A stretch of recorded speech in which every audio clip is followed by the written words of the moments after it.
I want you to do me a favor. Just for a second, close your eyes. Always a good way to start. Right. So imagine you are sitting in a pitch black room. There are no screens in front of you. No flashing lights, no visual cues whatsoever. Exactly. The only thing you can hear is the frantic, hissing crackle of radio static. Oh, that classic sound. Yeah, and beneath it, you hear the distinct rhythmic sound of a single propeller engine. Just churning away. But then that engine begins to sputter. It coughs. Oh. It chokes. It starts completely failing at like 10,000 feet in the air. That is terrifying. Your pulse is racing, your palms are sweating, and your imagination is doing absolutely all of the heavy lifting. Because there's nothing to actually look at. Exactly. But Okay. here's the crazy part. You aren't in a cockpit, and you aren't in some modern movie theater with Dolby surround sound. You're in your living room. Yes. You are sitting in your living room in, say, 1943, staring at a wooden box glowing with vacuum tubes. It's just wild to think about. It's this profound sort of sensory deprivation, which paradoxically creates the ultimate sensory overload. Oh, that's a great way to put it. Because when you remove the visual element entirely, the auditory takes over the brain's processing centers. The mind just rushes in to fill the darkness. And the pictures you paint in your own head are infinitely more terrifying than anything a special effects department could put on a screen, you know? Oh, absolutely. Hand down. Well, welcome to the Deep Dive. We are broadcasting today from Chesterton Radio, right here on Commercial Street in Atchison, Kansas. Which, for the aviation buffs out there, is famously the birthplace of Amelia Earhart. It feels incredibly fitting, doesn't it? Because today, our mission is to unpack a massive, thrilling stack of primary sources. We're talking transcripts and audio recordings from the absolute golden age of aviation radio drama. We are cracking open legendary edge-of-your-seat broadcasts from shows like Suspense, the Campbell Playhouse, Lux Radio Theater, and a whole lot more. And our goal today isn't just to, recite the plots of these old audio plays. Right. No one wants just a plot summary. Exactly. We're going to explore exactly why aviation so completely captured the public imagination during this era. What do these static-filled stories reveal about courage, about technological awe? And the human desire to transcend our physical limitations. We want to understand how a handful of voice actors, and sound engineers. Yes, and sound engineers standing around a microphone managed to capture the sheer terror and the profound romance of the open sky. Okay, let's unpack this. Let's start with the medium itself, because when you look at these sources, something becomes incredibly clear right away. What's that?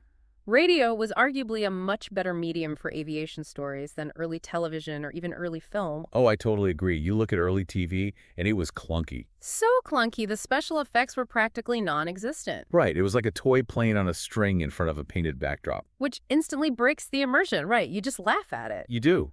But radio gave you the entire sky. It relied on engine sounds, the hum of propellers, the howling weather. And, most effectively, what I like to call weaponized silence. Weaponized silence. I love that. The soundscape in radio isn't just background noise. It is the entire physical reality of the narrative. And to fully appreciate how masterfully this was done, we really have to talk about the Foley artists of the 1930s and 40s. Oh, these folks were geniuses. The true sound effects pioneers. Like to create that sputtering engine I mentioned in the hook, they weren't using digital tracks downloaded from a library. No, not at all. A Foley artist might hold a piece of stiff leather against the spinning blades of an electric desk fan. Wait, really? Just a desk fan? Yeah, and they'd vary the pressure on the leather to simulate the engine stalling or speeding up. That is so inventive. And then they would drag heavy canvas across wooden drums to mimic the sound of wind tearing over the wings of a biplane. It was an incredibly physical, tactile art form, just perfectly designed to trick the human ear. And to see how that acoustic trickery translates into pure suspense, we have to look at one of the standout sources in our SAC. Oh, the Suspense episode. Yes, an episode of the legendary radio show Suspense called The Long Night. I was listening to this with my jaw completely clenched the entire time. It is an absolute masterpiece of tension. The premise is brilliantly stark. Mm-hmm. We are in the Rockford Tower listening to a control operator who is desperately trying to talk down a lost pilot. It's Flight 457, right? A Beechcraft. That's the one. The pilot is caught in zero visibility. He is flying blindly above a solid, impenetrable layer of clouds. And those clouds go all the way down to, 600 feet off the ground? Yep.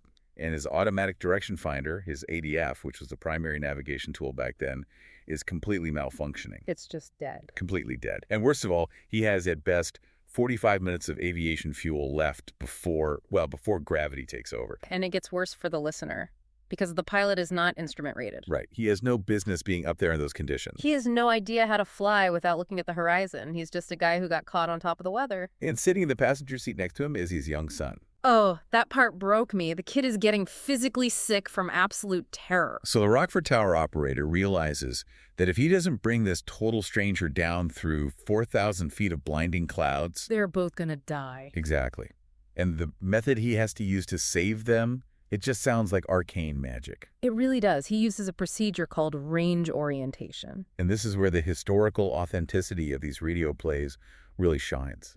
The writers didn't just invent some Hollywood rescue, right? They used actual 1940s aviation protocols. Right. Range orientation relied on the low-frequency radio range system, which is basically this network of radio towers across the country. So the tower operator tells the pilot to tune his radio receiver to different regional frequencies, like Madison, Peoria, Chicago. And he tells the pilot to listen for very specific Morse code signals. Okay, but let's be real for a second. We're talking about an audience of millions of people sitting in their living rooms. Yeah. Listening to a guy in a headset describe intermittent Morse code beeps for half an hour. It sounds dry when you say it like that. It sounds like trying to follow a submarine's sonar pings. How did they actually make that entertaining, let alone terrifying? What's fascinating here is how they make the listener understand that those mechanical cold sounds are the only thread keeping two human beings alive. Okay, break that down for me. How did the low-frequency radio range actually work? So a ground station would broadcast two overlapping directional radio beams. Like invisible spotlights. Basically, yeah. One beam continuously broadcasts the Morse code letter A, which is a dot and a dash. Beep, boop. Exactly. And the other beam broadcasts the letter N, a dash and a dot. Boop, beep. Beep. If you were flying too far to the left, you only heard the A beam. If you were too far to the right, you heard the N beam. Oh, I see. So the goal is to find the exact middle path between those two beams. You got it. When the pilot navigates the plane into the precise intersection of those two beams, the dot dash and the dash dot overlap perfectly. They fill in each other's silences. Exactly. They merge into a single, continuous, solid tone. A loud hum. Wow. That hum meant you were on the invisible highway in the sky, heading straight toward the runway. So when the audience is listening to those beeps on the radio, they aren't just hearing dry sound effects. No, they are trapped in the cockpit right alongside that terrified father and son. When the operator tells the pilot to listen for the signals to merge into that continuous buzz, every single person tuning in at home is leaning closer to their radio. Straining to hear that buzz, because that buzz is the sound of survival. That makes total sense of why the tension is so thick. And then we get to the actual descent. Oh, this part is incredibly stressful. The operator tells him to set the trim tabs, lower the flaps, get the plane descending at exactly 500 feet per minute. And then this is the part that completely short-circuited my brain. He tells the pilot to take his hands completely off the controls. Yes. He says, "Don't think. Do as I tell you." He wants him to fly blind through a cloud bank without touching the yoke. It sounds so counterintuitive, like your life is in danger, let go of the wheel, but it is deeply rooted in the physics of flight. And human biology, right. Exactly. The operator explicitly warns the pilot that once he enters the clouds and loses sight of the horizon, his own senses will completely lie to him. It's that phenomenon called spatial disorientation, right? Or vertigo. Yes, vertigo. Why does that happen, though? Because as a passenger on modern flights, going through a cloud just feels like going through fog. It's bumpy sometimes, but you don't feel upside down. Well, it feels fine to you because the modern autopilot is flying the plane perfectly level. Okay, fair. But when a human is manually flying without visual references, things go wrong very quickly because of the anatomy of the inner ear. The inner ear. Yeah. Your inner ear has semicircular canals filled with fluid, which basically act like biological gyroscopes. They tell your brain which way is up. Okay, making sense so far. But that fluid operates on inertia.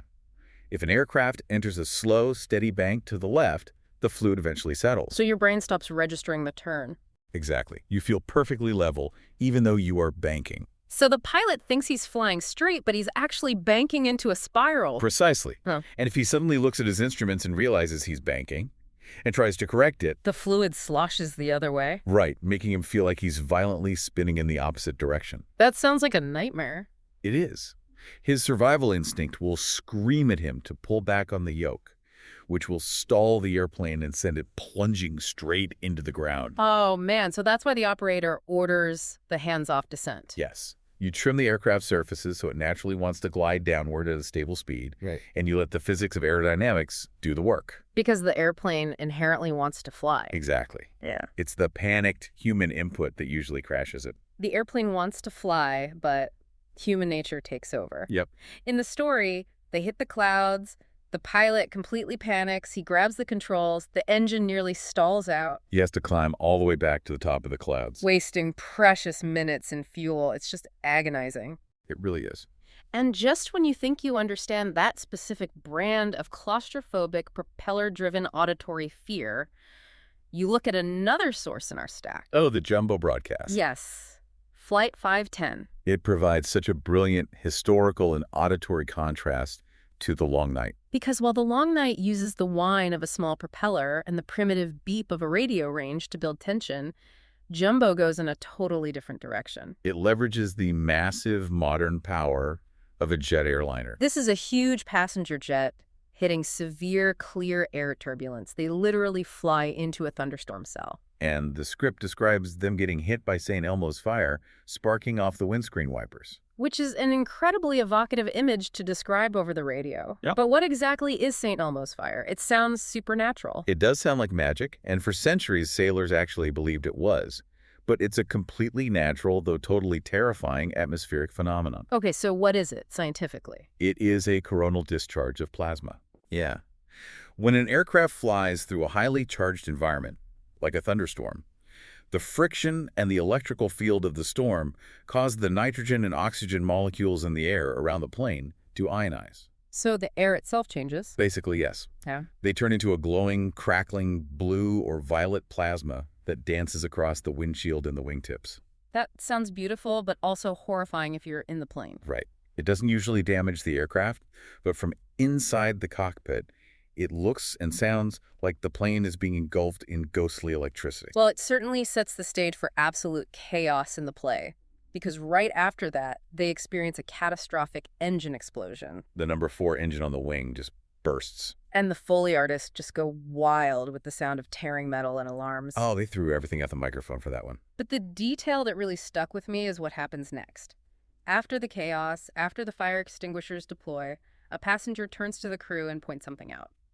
The deafening roar of the jet engines has become eerily quiet. Yes, the weaponization of silence you mentioned earlier. Exactly. The sudden realization that the engines are dead. The silence isn't an empty space, it becomes a physical weight. It is the sudden, heavy presence of gravity. You aren't flying anymore, you're just a giant piece of metal falling out of the sky. And this highlights something deeply fundamental about these classic dramas. What's that? Well, these elaborate soundscapes weren't just utilized to scare audiences for a cheap thrill. They were designed to document a very specific reality and a very specific breed of human. The aviators themselves. Right. These stories capture the pioneers who treated the deadly, unforgiving sky like a blue-collar workplace. Which is a theme G.K. Chesterton frequently explored, actually. The dignity of craftsmanship and the quiet, ordinary heroism of people just doing their incredibly dangerous jobs. I'm so glad you brought that up because it transitions us perfectly into the era where commercial flight was not a luxurious commute. Right. We look at flying today and complain about tiny bags of pretzels or, not having enough legroom. Or the Wi-Fi being spotty. Exactly. But before any of that existed, aviation was a deadly, grimy, oil-stained frontier. And there was a massive cultural fascination with these early aviators. To truly understand that fascination, we have to look at the adaptation of Only Angels Have Wings from the Campbell Playhouse. Oh, this one is fantastic. This story takes us away from the polished, modern control towers of America and dumps us in Barranca. A foggy, treacherous, mud-soaked outpost in a South American republic. Barranca sounds utterly miserable. It's basically a tiny dirt airstrip bordered by a saloon called the Dutchman's Cafe. And the pilots there are flying the mail and occasionally hauling highly unstable nitroglycerin for mining companies. Through a 14,000-foot mountain pass in the Andes that is constantly socked in by thick fog. The environment alone is an antagonist here. Flying in the Andes in the 1930s was essentially a death sentence if anything went wrong. Because they were flying unpressurized planes, right? Exactly. Meaning the pilots were fighting hypoxia oxygen deprivation just to stay conscious at those altitudes. While hauling explosives. Right.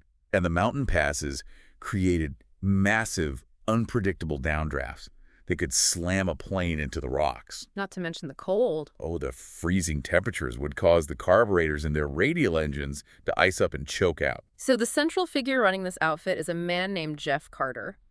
And the prevailing philosophy of Barranca is this chilling, almost brutal stoicism. We see this vividly early in the play when a pilot named Joe takes off in the fog, desperately trying to get the mail through the pass. He turns back because it's too thick, but he misses the runway on his return. Because, as they so casually put it, a tree got in the way. And he crashes and dies. Just like that. And we get to witness the aftermath of that crash through the eyes of an outsider, a young woman named Bonnie who is visiting the outpost. She is completely horrified by how the other pilots react. Jeff Carter, the boss, literally sits down at the cafe and eats the steak that Joe had ordered just minutes before he died. Bonnie is losing her mind, screaming about their lack of humanity. And Jeff looks at her with this brutal pragmatism and says, he's dead. All the weeping in the world won't make him any deader 20 years from now. It's a harsh line. I have to admit, reading that transcript, it feels incredibly heartless. Does the sky just turn these men into sociopaths? What's fascinating here is that it's not sociopathy. It is an essential, hardened survival mechanism. How so? Think about it. If they stop to mourn Joe, if they let the reality of that violent death paralyze them, they won't be able to climb into the cockpit and fly the mail the next day. They just freeze up. Exactly. The sky demands total, uncompromising focus. It strips away all societal pretense, all sentimentality. It is the ultimate meritocracy. Beautifully said.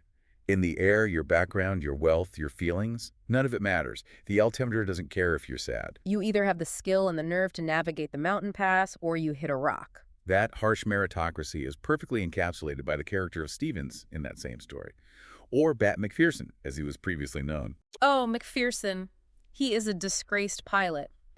Years ago, he bailed out of a failing plane and left his mechanic behind in the cabin to die. He is the ultimate pariah in the aviation world. He shows up in Barranca looking for work under a fake name. But the mechanic he left to die happened to be the younger brother of one of Jeff's best pilots. Talk about a small world. Everyone hates him. He is totally shunned. But Jeff gives him a job anyway, not out of pity, but purely because he needs pilots, and McPherson knows how to fly. And how does McPherson seek redemption? He volunteers to take a suicidal flight hauling nitroglycerin through the mountain pass in a terrible storm. When his plane gets hit by birds and catches fire, he refuses to bail out this time. He sits in the burning cockpit, his hands severely burned by the flames, and fights the controls all the way back to the dirt runway to save his co-pilot. He reclaims his dignity through extreme physical sacrifice. The cultural fascination with these men during the golden age of radio makes total sense when you compare them to other American archetypes. Oh, absolutely. We often talk about cowboys taming the Wild West, or explorers charting the edge of the map. Or later on, astronauts riding rockets into a vacuum. Right, but the early aviators were the bridge between all of them.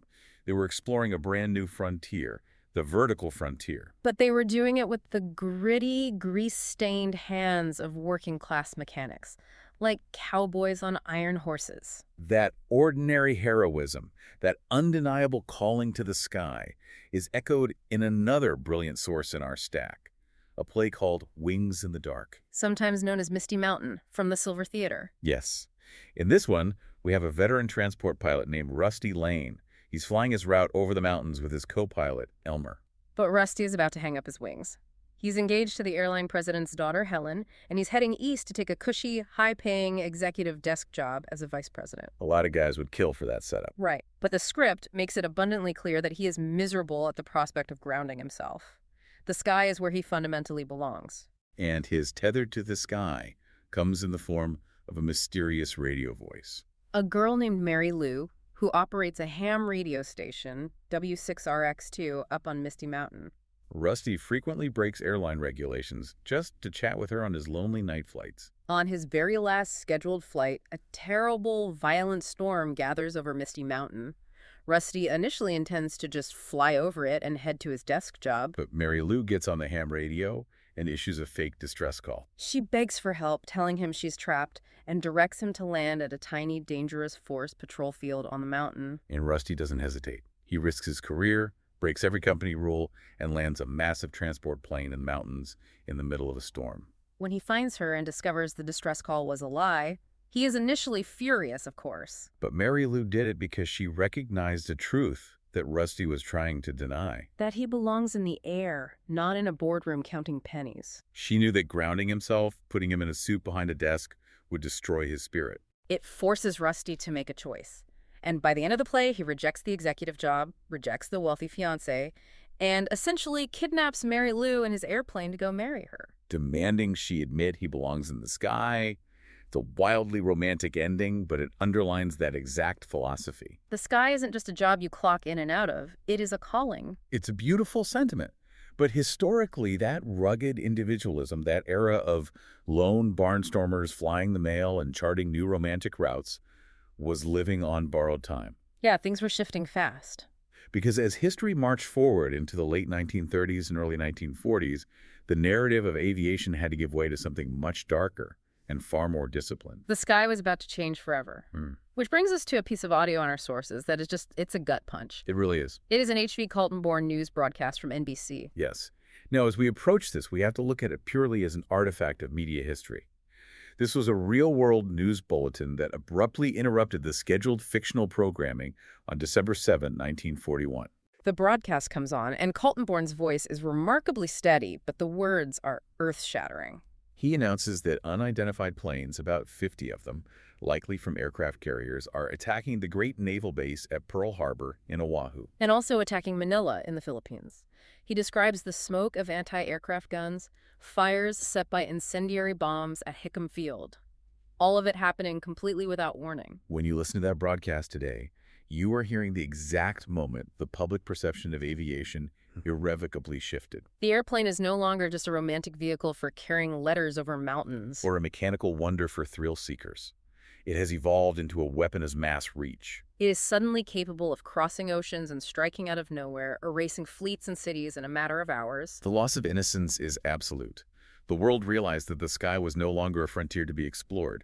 It was the high ground in a war for survival. And to see how the world prepared for that horrific reality, we have a phenomenal source from the Lady Esther Screen Guild players called Spitfire. It is the biographical story of Argus Mitchell, the brilliant aerodynamicist and designer of the legendary British Spitfire fighter plane. The story begins with a chilling encounter. It's 1934, several years before the war officially breaks out. Mitchell, who had spent his entire life designing elegant racing planes to win trophies like the Schneider Trophy, is on holiday in Germany. He is visiting the Richthofen Club in Berlin, and he meets with German officials, including the famous designer, Dr. Messerschmitt.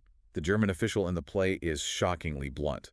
He tells Mitchell that the Versailles Treaty is dead. He basically says history is over, and what matters now is the future. And they are going to build planes. Not just wooden gliders for sport, 5,000, 10,000, 20,000 warplanes. He says the Germans are tired of being underdogs. They will become overlords. And he tells Mitchell straight to his face, guns always have the last word. It is a terrifying wake-up call for Mitchell. He realizes immediately that his country, England, is completely defenseless against this coming onslaught. The biplanes the RAF is currently flying will be slaughtered by the new German monoplanes. So Mitchell abandons his vacation, returns home, and demands that the British government fund a new revolutionary fighter plane. But he faces massive bureaucratic pushback. The government men in suits just don't see the threat, and they won't fund him. So he goes rogue. He works with a private engine genius, Royce of Rolls-Royce, and he works night and day at his drafting table. But here's the tragedy at the center of the story. The immense stress and overwork completely ruins his health. He goes to a doctor and receives a death sentence. The doctor tells him that if he takes a year off to rest, he might live. If he keeps working at this pace, he has maybe 8 months. Mitchell's response defines his character, and it defines the theme of the story. He knows the government needs the plane in 12 months. He looks at the doctor and says, I'll be ready in 8 months because that's all the time I can give them. He works himself quite literally to death. And the engineering he produces in those 8 months is staggering. You're the aviation historian here. What actually made the Spitfire so revolutionary compared to everything else in the sky? It was the perfect marriage of aerodynamics and brute power. Mitchell designed an incredibly distinct elliptical wing. Like an oval shape. Yes, and that elliptical shape wasn't just for looks.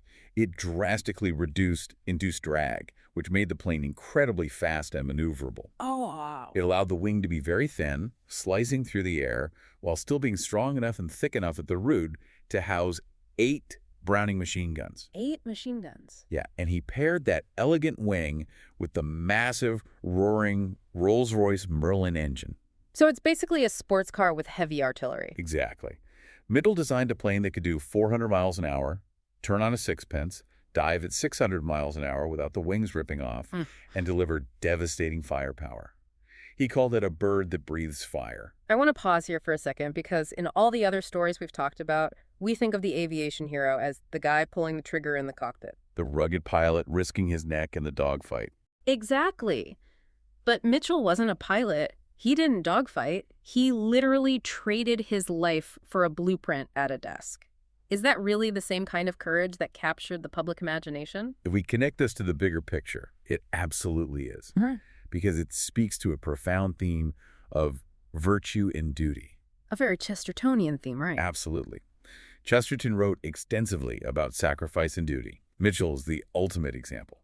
He understood that humanity's beautiful dream of flight, the wonder of it, was about to be corrupted into a nightmare of destruction. He didn't just build a weapon. He offered his own life to build a shield for his country. When Winston Churchill famously said of the RAF pilots during the Battle of Britain, "Never in the field of human conflict was so much owed by so many to so few, that gratitude applies just as much to the dying designer slumped over his drafting table as it does to the young man flying his creation." He gave them the shield. He died knowing the Spitfire was a mechanical success, but he never actually lived to see it save England. It's incredibly poetic and heartbreaking. But that naturally begs the question. Mitchell built the shield, but what about the young men who actually had to strap themselves into these flying machines? The psychological weight of that must have been crushing. Right. As the world plunged into global war, radio dramas fundamentally shifted.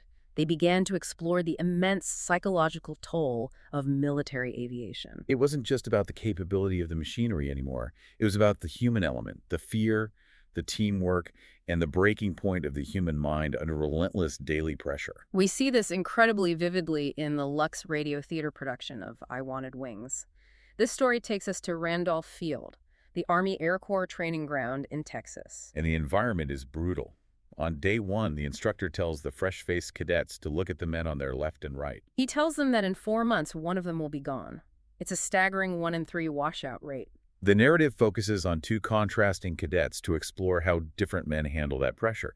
You have Al Ludlow, who is a former grease monkey and mechanic. He's tough, he's self-taught, and he has a massive chip on his shoulder, trying to prove he's more than just a $15 a week mechanic. And on the other hand, you have Jeff Young, the wealthy, privileged, rich kid who thinks he can charm his way through the sky the same way he charms his way through society. But the sky does not care about charm. There is this intense, crushing academic pressure layered on top of the physical danger of learning to fly. At one point in the classroom, Jeff is forced by an instructor to recite the definition of catastrophic instability. Which is a real aerodynamic concept, right? And a brilliant metaphor. Yes. He defines it as a characteristic of an aircraft that, having deviated from level flight, tends to dive out of control.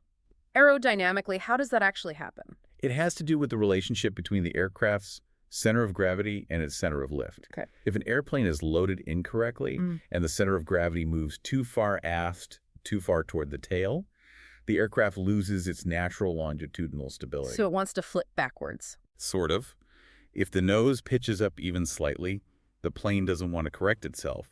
The heavy tail pulls it further into a pitch up until the wings lose their airflow, the plane stalls, and it falls out of the sky uncontrollably. And the writers use that technical definition as a chilling metaphor for the pilot's own mental states, because we see that catastrophic instability manifest in Jeff.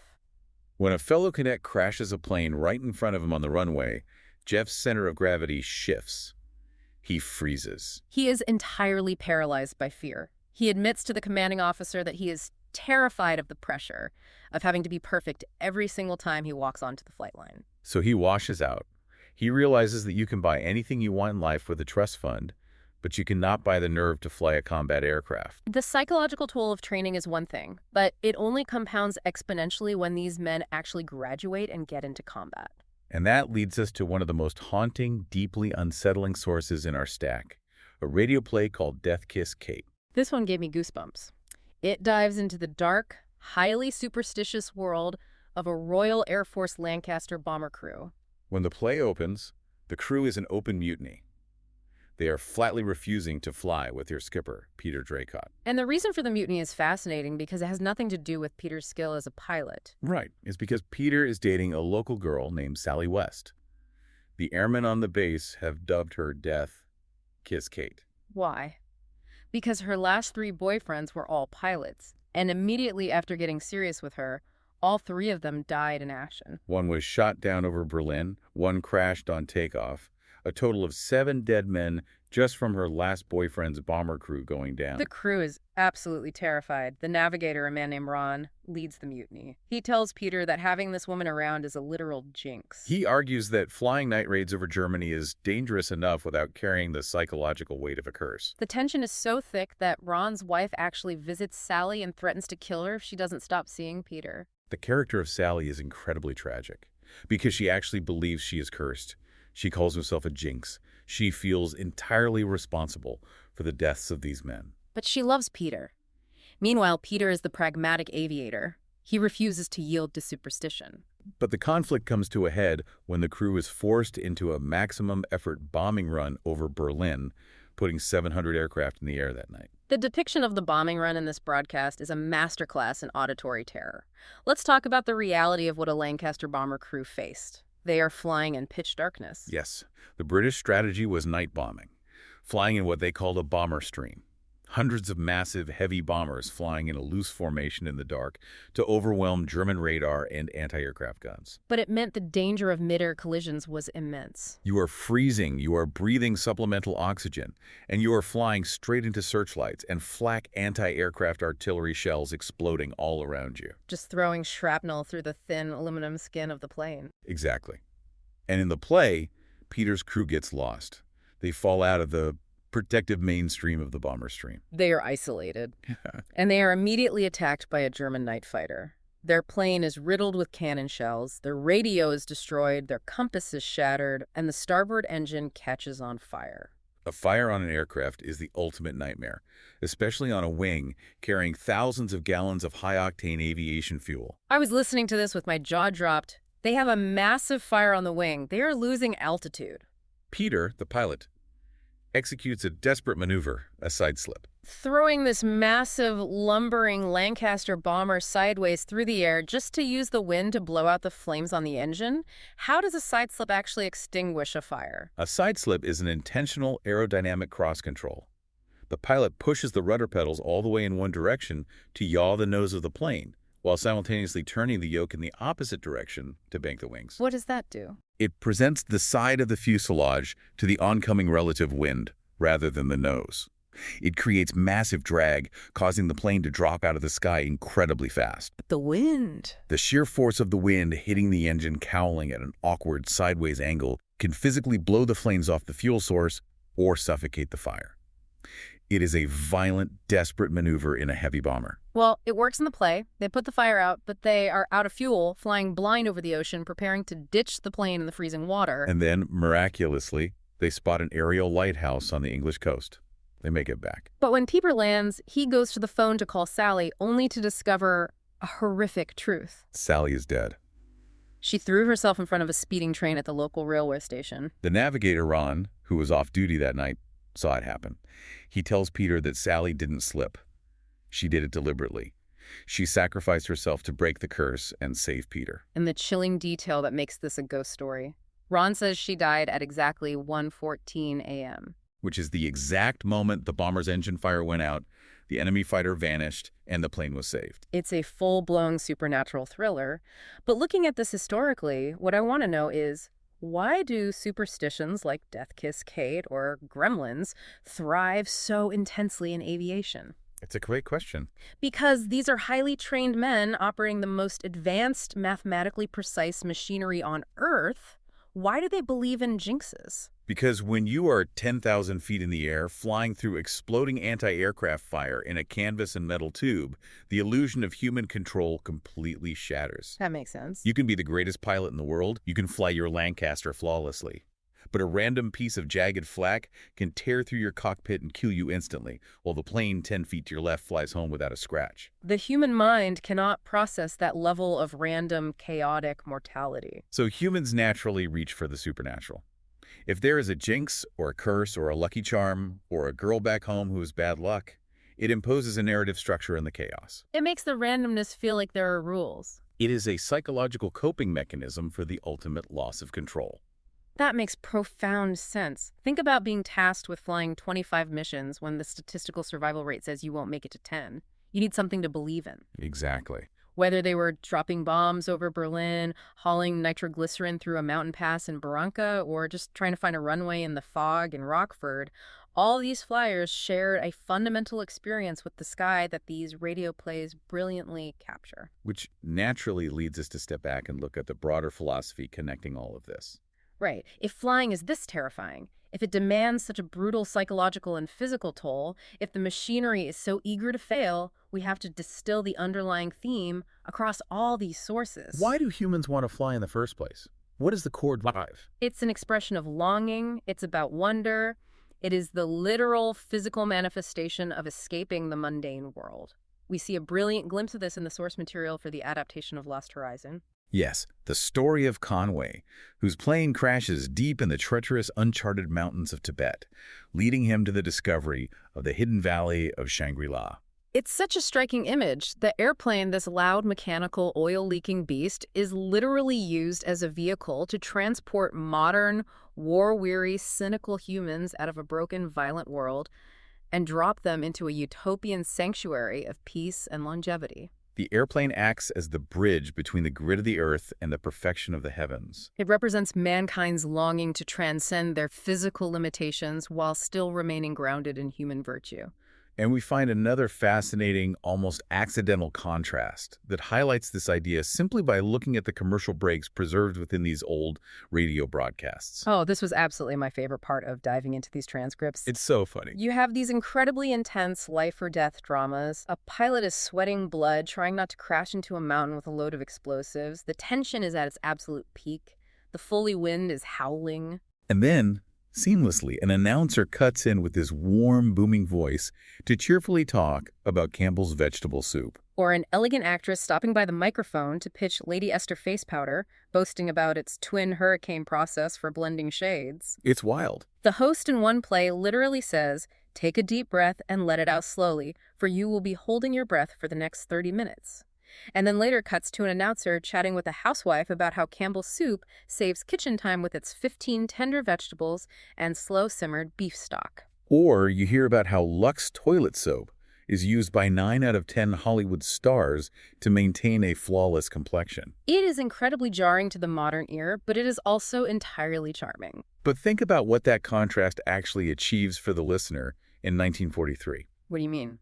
The grounded, domestic, incredibly cozy nature of these advertisements perfectly highlights the massive divide between the earthbound listener sitting in their armchair and the skybound characters fighting for their lives in the story. Oh, I see.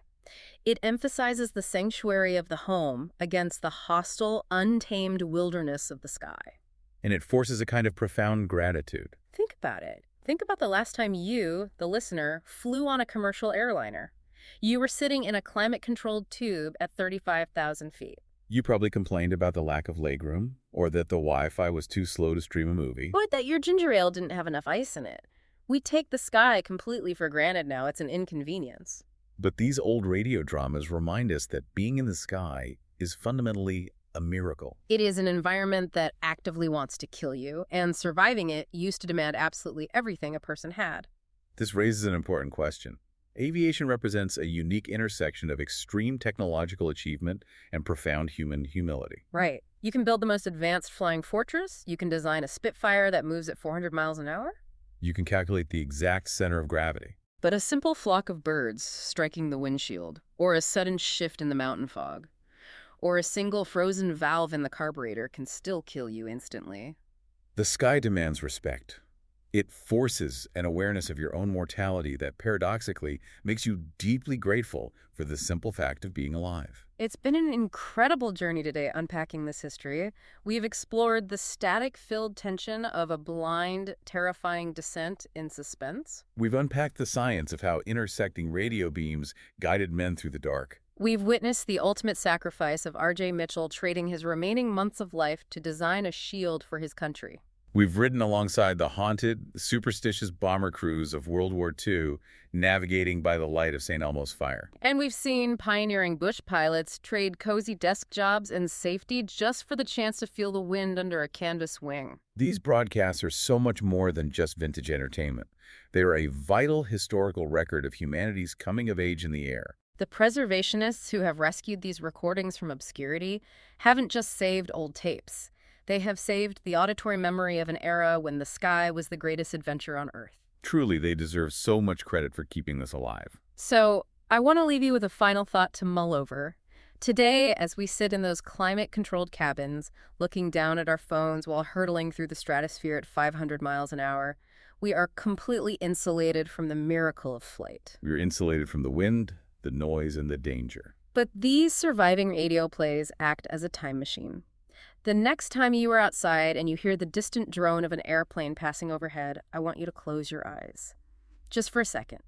Ask yourself, what would it feel like to be up there alone in the dark with nothing holding you up but a canvas wing, a sputtering engine, and the static-filled sound of a voice on the radio guiding you home?